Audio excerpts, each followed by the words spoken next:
lot of people don't know how easy it is to fix your credit. And especially if you got out of prison, it's actually easier.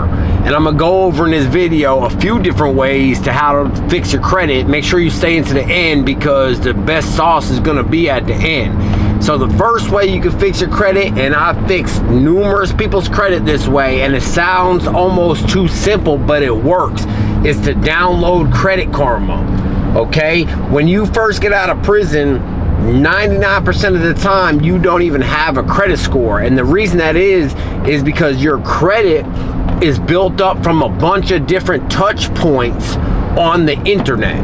So there's three main credit bureaus. You have TransUnion, Equifax, and Experian. All right, and these other credit bureaus, there's thousands of secondary credit bureaus that collect all your data offline and sell it to these main credit bureaus. Okay, so when you're in prison and you're not online for a long time and you're not doing any kinds of transactions or anything, then your credit score will go dormant and a lot of stuff will fall off.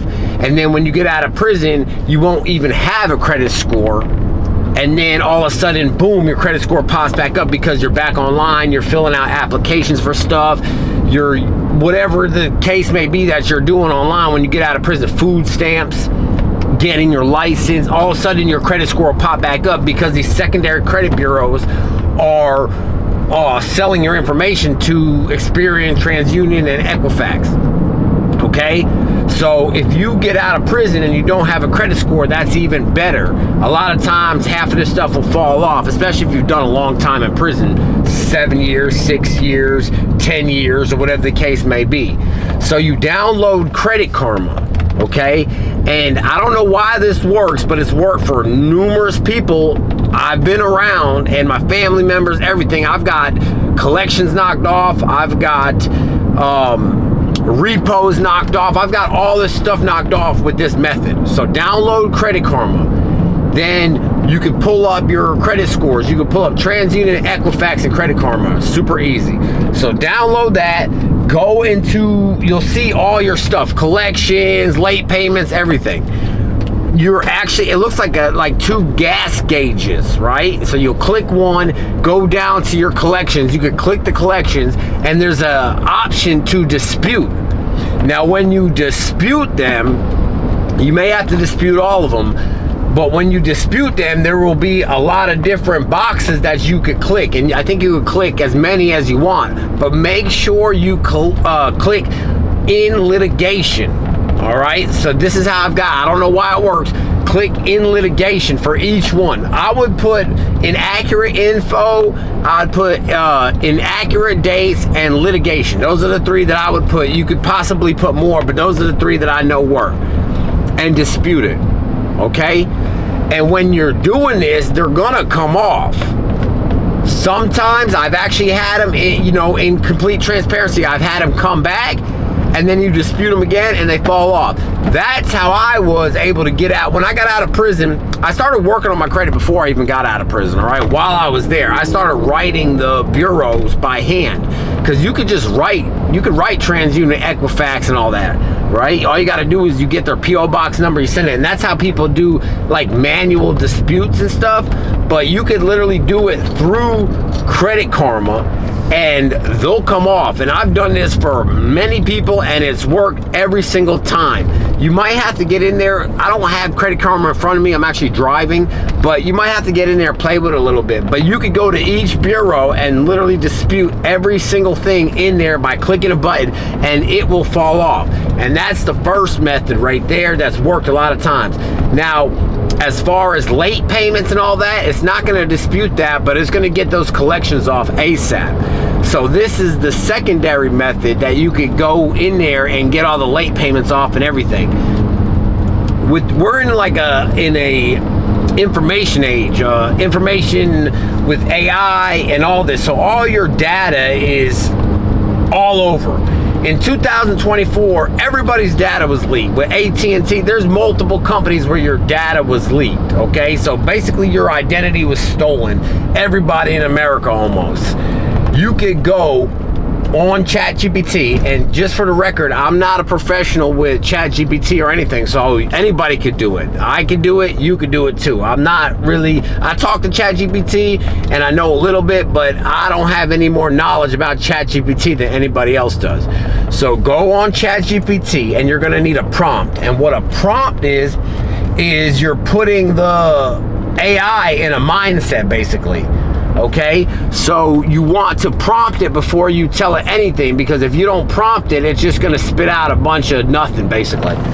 So you're going to go on ChatGPT and you're going to say, hey, I need a prompt for you to become a credit expert.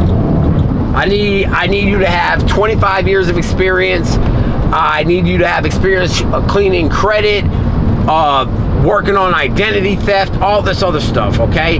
It's going to actually create you a prompt that you could use yourself. You're basically using ChatGPT to make you a prompt, and then you're going to put that prompt in, and it's going to become a credit cleaning expert. You're going to go on annualcreditreport.com and download your credit reports for free. They're going to let you download 3 reports for free. Your Experian, Equifax, and TransUnion reports. PDF versions, completely free. I think you can download them once. So you're going to download them. It's better if you do it on your computer. You can do it on your phone, but you're going to download them, go into your files, and upload them into ChatGPT with that prompt, and ask ChatGPT, what exactly do I have to do to clean my credit, to clean my late payments, to clean all this stuff? And it's going to spit out exactly what to do. And then you just follow what it says. It's that easy. Is it going to take work? Yes. Are you going to have to play around with it? Yes, of course, you're going to have to play around with it. Nobody's perfect at this stuff. But I'm the type of guy, I do everything from the muscle. I don't want to pay nobody a bunch of money. You know, I don't even have a bunch of money to pay anybody, even if I did, but I know that I could do it and you guys could do it too. So those are the 2 simple ways that you could get your credit clean.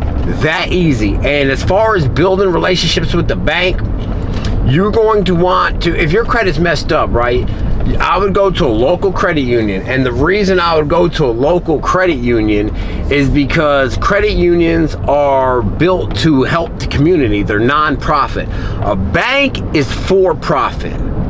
All right? So when you go to a credit union, they're more apt to help you out if you live in that community more than a bank is. A bank's gonna, take it to a whole nother level than a credit union. Of course, a credit union is not just going to give you a bunch of money for free. Anytime you go get a business loan or anything, they're going to, even though you could get a business loan using your personal credit, they're going to want to see that you make money. So you're going to have to have a job anytime you want to get some business credit, at least for a brand new LLC, a brand new business that hasn't made any money. So that comes that's a given. You have to have a job at least, right? But as soon as you get a little bit of money, you want to fix your credit simultaneously, but start building a relationship with the bank at the same time. So you want to go get a secured credit card. This is what I did. This is what worked for me. And I was able to get a $15,000 business loan fresh out of prison. I think I was out maybe a year. I don't even think it was a year, honestly. I tell people a year, but I think it was less. And I know people that I have been mentoring since they got out of prison, and they've got multiple business loans too, fresh out of prison. So go get you a secured credit card. Open up you a business checking account at a local credit union, all right? And go first. You're gonna probably have to get a personal account before you get a business account, but get the personal account first at a local credit union. You're gonna have to get an LLC and all that to get the business account. So just forget what I said about the business account. We're just gonna talk about the personal, because we're gonna build your credit up to a point, build the relationship up to a point where you could go get a business loan easy. So you're fixing your credit at the same time. You go get a secured card, a secured debit credit card. So you're gonna put money down. I put $300 down. I was out of prison maybe a couple weeks. I went and put $300 down at this credit union called Innovations. I put $300 down. I got a secured credit card. Okay, you're gonna hear a lot of people say, use under 30%, but that's BS. You really want to use under 10%. You want to use, the thing about credit is you want to have all the credit in the world and not use it. That's how you build your credit. You want to use the least amount as possible. So I would put me a couple $100 down, get me a secured credit card on my personal side while I'm cleaning my credit, right? Because credit takes a while. You're not just going to go dispute all the stuff that's going to pop off immediately. It's going to take weeks. It takes a while for the dispute process to run, especially if you're doing it the ChatGPT way and you have to file reports and all this stuff and send it off to the credit bureaus with the addresses and all that stuff. All right, so it's going to take a little while. So you want to have motion at the same time. So you're getting your secured credit card. You want to stay under 10%. It's important you stay under 10%, because if you go get that credit card and you start blowing it, your credit's actually going to go down because your credit utilization is going to go up. So that's no good. You want to stay under 10%. So if your credit card has $300 limit because you put $300 down to get a secure credit card, you want to spend $30. Maybe just get gas or something stupid like that. Maybe pay a phone bill, or depending on how much you put down, and build that relationship up while you're building credit. Okay? And then at the same time, you want to get the LLC, get the EIN number, the business website, the business address, the business telephone number, all that. Don't wait for your credit to be clean before you get all this, because you want to have as much history in that business. Even if it's a brand new business, you want to have as much history as you possibly can with that business. So when you go in there, it doesn't look like you just opened the LLC yesterday and you just come and try to get a business loan. You want to have as much time as possible. Now, can you go in there and maneuver with a brand new LLC almost ASAP? Yeah, if your credit is pretty good, you can, because they're just going to use your personal credit as a guarantee. But if you're trying to get a lot of money, 15 grand, 25 grand, Navy Fed will give you 25 grand if you can get up in Navy Fed somehow, if you know somebody's in the military or something like that. You want to have as much length as possible with that LLC being open, and you also want to build it up, have the business address, business telephone number, business website. And the same way you're cleaning your credit, you can do the same thing with your business website address and telephone number. You can ask it, hey, this is what I'm trying to create. I want you to tell me how to create these things. And just for, sake of some value, sideline for the business telephone number is like $15 a month. It'll give you a number, and if someone calls your business, it'll ring straight to you. You could text through and everything. It's a pretty good app. That's what I use. For the business address, I use iPostal. A lot of people say iPostal, isn't business funding ready, but I've been funded with iPostal, and everybody I know has been funded with iPostal, so I think that's BS. Could you possibly get more money with a different business address service? Probably. I don't know, but I haven't done that, and I'm not going to tell you some stuff that I haven't done. So, and then as far as the business website, you could open up ChatGPT. So all this, man, ChatGPT, if you don't know about AI right now, it's probably a good time to just learn a little bit. I'm not a professional with AI. I barely know. I'm not coding and doing nothing like this, but I could open up ChatGPT, tell it to put a prompt in for whatever you want. It don't matter what you want to do. You say, hey, this is what I want you to be. I want you to have X amount of years of experience, and this is what I'm trying to do. It's going to give you the prompt, and then you can just talk to it. I don't even type. It's got a little button clicker thing where you can talk to it, a microphone if you're using a computer, or you can hit your phone and talk to it like that. So just ask ChatGPT, tell it to do whatever you want to do, and it's going to do it. And it'll tell you how to set up a business to be business funding ready. The EIN number's free, irs.gov, and you can literally go get the business, you can literally go get the LLC from the state's website, or use LegalZoom.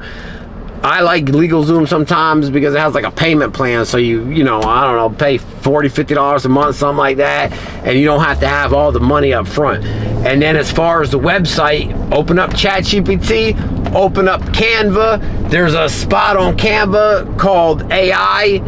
Like whenever you open up Canva, there'll be like a search bar up there, and I'll have all the different options for you, and it'll Canva code, okay? So then you go back to ChatGPT, say, hey, I need a prompt for you to become a coder, website developer. I'm trying to create this website for my business X, whatever the business is, and I need you to specialize in making websites specifically for those businesses. I need a quote form, or whatever I need in this thing. I need you to develop the code. I'm gonna paste it in the Canva code. So you're literally gonna tell it everything that you want it to do and what you're trying to do. And then you're gonna copy that code and paste it in Canva, and it's gonna make you a professional website for your business. Then it's gonna give you an option to buy a domain, right? I think they use Squarespace, something like that. You buy the domain, and it'll go right there on, now you got a business website. So whenever you go to do your business loan, after you fix your credit, of course, you go to do the business loan, you'll have a professional website. You should have a professional address and a professional business phone number, man, and you're in there. It's literally that easy. The credit game is that easy. Go on, download Credit Karma. Freaking, I mean, if you got more stuff, I would probably use the ChatGPT method, like if you have late payments and stuff. But if you're just dealing with collections, go on Credit Karma, click whatever bureau you're trying to dispute, and use their dispute feature, and it'll literally fall off maybe a week or two. And if they come back on, keep freaking disputing them. Litigation, accounts wrong, dates wrong, and something wrong with the accounts, and they'll fall off, I promise you. If this video helped you, I want to know you're watching to the end. Drop the word felon and let me know that you watched it here. I appreciate you guys. I love you. Watch my next video right here.